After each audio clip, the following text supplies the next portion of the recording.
was Republican presidential candidate Rudy Giuliani trying to explain his position on abortion during the first GOP debate this week. And it's time now for our Sunday gang. Britt Hume, Washington managing editor of Fox News, and Fox News contributors Mara Liasson of National Public Radio, Bill Kristol of the Weekly Standard, and Juan Williams also from National Public Radio. Well, let's start with Mayor Giuliani, who got most of the post-debate comment. Britt, for a party that cares so deeply about life issues, is it okay to have a candidate who says it's okay whether Roe versus Wade is repealed or not? Maybe. I mean, obviously that's a calculation that he's made. It's a position he's had for a long time. I think it would be awfully hard for him to walk away from it at this point. He's probably walked about as far from it as he can with his commitment to strict constructionist judges and his view that it would be all right with him if it were repealed. That's about as far as I think he can go without being accused of a total flip-flop. It remains to be seen if that issue stated that way by him can stand in a Republican primary field. Mara, in addition, during the course of this debate, Giuliani said that he favors the Hyde Amendment, which puts strong, tough federal restrictions on federal funding for abortions for poor people, poor women, but that it made sense to fund abortions in New York. Does he need to come up with a better answer to this issue? I think that after the debate, Giuliani's positions were a little more confusing than before. I mean, first of all, he was on both sides of the Roe versus Wade question, where he in effect positioned himself as being neutral as to whether he thought it was a good thing or a bad thing to repeal Roe. But I think on the public funding question, he had said earlier that he was for public funding for abortions. Now he's for the Hyde Amendment. I'm still confused about exactly where he stands, unless he's saying that when I was the mayor, I was for public funding only for New York, but as a national matter, I'm against it. I don't know what kinds of problems that's going to cause for him with the conservative base, and I think that is the #1 question about Giuliani going forward.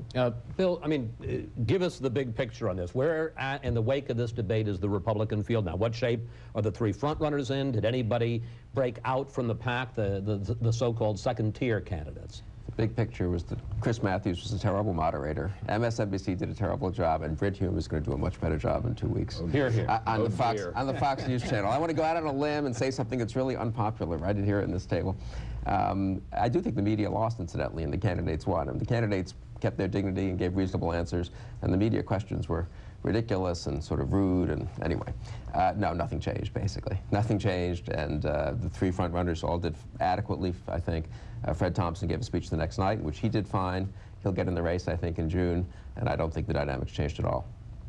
Well, it's striking to me. You compare the two debates that we've seen so far. The initial debate from the Democratic side, Democrats had to prove they were tough. Hillary Clinton, Barack Obama, sparring back and forth about how strong they would be if America was attacked and going after al-Qaeda. Republican debate strikes me as all about values. I don't think they have a candidate yet. When you see the kind of arguments that took place about abortion, evolution, I think people going so far as to say it's okay to fire someone if they're gay from a job. Well, in fairness, that was Tommy Thompson, former governor of Wisconsin. I don't quite understand his explanation, but he said he didn't understand the question.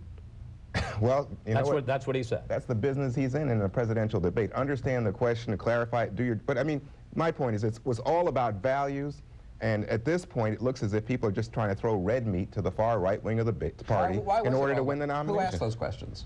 That's what happens when you let Chris Matthews moderate a Republican debate. All right. It's one stupid question after another. They were strong on foreign policy. They were strong on Iraq. They wanted to talk about the war on terror and Iran and tax cuts, and they weren't really allowed to because of the moderator. Well, you know what, though? But there were differences on these values issues, and I thought that in the Democratic debate there was much more unity.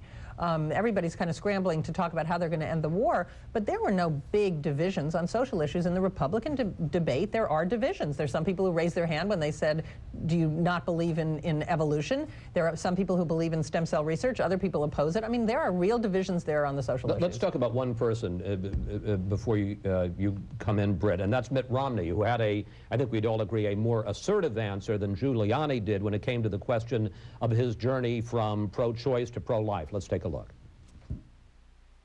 I took the same course that Ronald Reagan and George Herbert Walker Bush and Henry Hyde took, and I said I was wrong and changed my mind and said I'm pro-life. And I'm proud of that, and I want to apologize to anybody for becoming pro-life.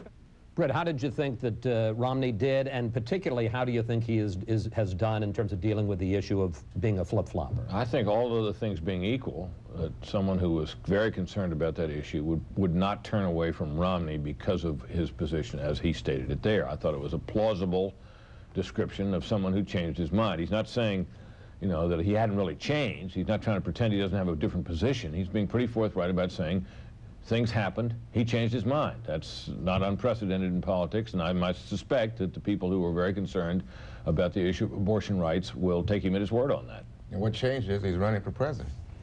Before he was running for governor of Massachusetts, and it just seems very convenient. But I think that opens him to charges, and I think people who are looking for a candidate are just going to make excuses. Yeah, but I'm just the moment though he's running within the Republican Party, and what I'm talking about is whether Republicans who are eligible to vote in the primaries or participate in caucuses or whatever will accept that answer if they are